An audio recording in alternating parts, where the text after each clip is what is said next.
I presently live in the 3rd District where I have lived for 63 years. 63 years. Yes, I do live in the 3rd house.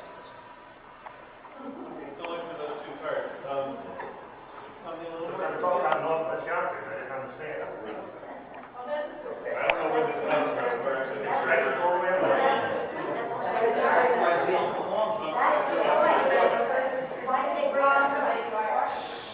Next question, Mr. Halliday, is what we'll be coming to you first.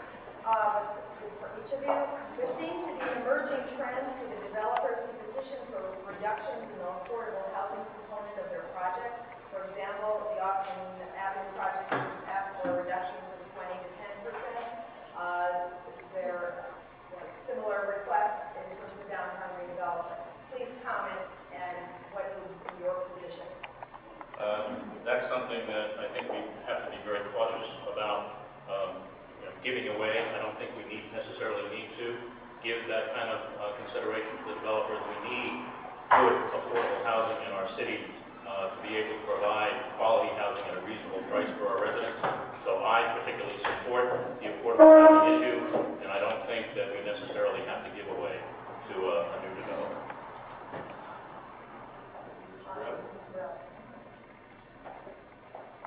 I too support affordable housing, and I would not. I mean, I read about this, and I think it's really a travesty that the developer thinks that he can come into our city and ask for a reduction in affordable housing. And we need to make sure that we keep our level of affordable housing, move forward on this issue, build affordable housing where it needs to be built. So, as a city council member, I would not entertain anybody that would come and think that they can use any kind of leverage and ask for a reduction in affordable housing. Thank you.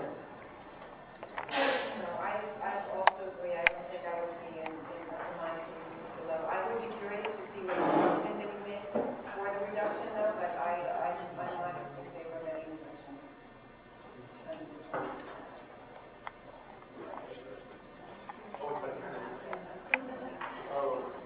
You're pointing me at the cards. I have several here that, including on index cards, that are really addressed to one or another candidate. And if I do this, then the others, if they feel the need to respond, will take a minute or so to respond. Mr. Haley. For Mr. Halliday, it's about city car policies. Interesting news here that otherwise I don't know. Now I know it. It says in Philadelphia, city cars are used as zip cards that is made available to the general public after working hours. Compare the famously liberal city car policies in Yonkers. Do we really need all these take-home car perks? Not to mention the enormous polluting SUVs. So, The city car policy has been amended tremendously under Mayor Anaconi, where we had, I don't know, something like 175 take-home cars 4 years ago. We now have something like 75, or possibly even slightly less. And I think that's the right direction. I think there are certain city employees and city officials who should be given consideration for city cars because they are on call 24 hours a day, 7 days a week. And they should have the utilization of a city car to be able to do their job very effectively. But I'd be willing to take a look at that Philadelphia policy. I'm not familiar with it. I'd be interested in seeing what it is, what it does, and whether it really does bring any benefit to us. But I think we've gone in the right direction with city cars. Okay, yes, so that's actually one of the issues of my campaign. We need to, even though the cars have been drastically, we still need to review the cars that are still being taken home. I am in favor of installing GPS tracking devices in all take-home vehicles to make sure that they are not being used. Also, an example of a lead system that I mentioned that contributed there are 66 parking spaces in the government garage. Very small issue, but they're all assigned spaces to the upper level personnel, shall we say, on the most accessible areas of the garage. The taxpayer that has to go there on a lunch hour or take a day off to pay one of his high tax bills has to hunt around the garage like a Seinfeld episode looking for a parking space. And I also question whether these 66 spaces are paid for by the taxpayers. So yes, the whole car take-home issue has to be I think there are still abuses in the system. I myself will not take a city car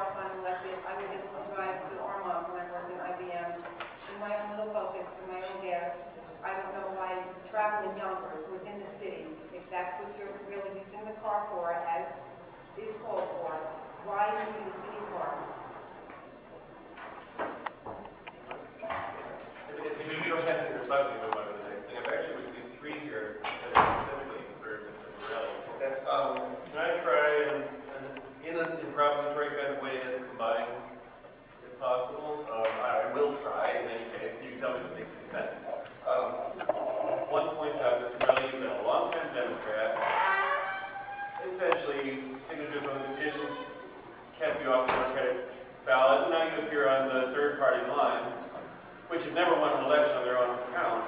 Aren't you afraid that you will merely split the vote? Secondly, there is mention here of the Fair Campaign Practices Committee and the message that they sent about the mailer that you sent out. Initially, the mailer said, Mr. Borelli is your official Democratic Party designee and guaranteed his place in the November 6th general election so that we need not go out on primary day. This is telecommunications voter suppression. Please. I'm running for city council, and what I believe, it's not about political labels. Yes, I am a Democrat. I'm endorsed by the Conservative and Working Families Party. And as a Democrat, won a conservative primary in the 3rd district. So I'm proud of that. I'm proud of the fact that I believe that people vote, yes, we are all a member of some sort of party, and my party affiliation we are, and we believe that that is where we want to be at all times. My petitions, there seem to have been some bump in the road with them, and things have happened along the way, but I'm proud to say that I don't think this election is about political labels. I think it's about what I do and what I believe everyone does very honestly. They look at the candidates, and they have to judge the candidates for who they are and what they are, and what they bring and what they will represent, and how they will represent the people of their district. So I'm proud to say that I'm running, and I don't believe that that vote will be split. I personally and honestly believe that the voters will look at the candidates, they will know what the issues are that are germane to them, and they will make a decision based on who they want to have them represent them. As far as the unfair campaign practice, the piece said that I was the nominee of the Democratic Party, and I believe the piece also said you need not come out and vote. I would be on the general election. All of that is true. I was the nominee of the party. People heard what was going on about my petitions. They heard that there was some glitch, there was some bump in the road. Certain people challenged them, challenged the validity of them, and I think both of the people that challenged my petitions are both of my, well, one is my opponent tonight, and one is no longer on the ballot. So they took that and they brought that to the unfair campaign practice, so I believe one of them did anyway. But the piece was absolutely true, and people did come to me in all of this confusion and said to me, you know, Sam, I don't understand. I mean, do I go out to vote? I mean, what do I do with all of this? I said, no, you don't need to go be in the primary. I will not appear in the Democratic primary. I will be there for you in the general election. Thank you.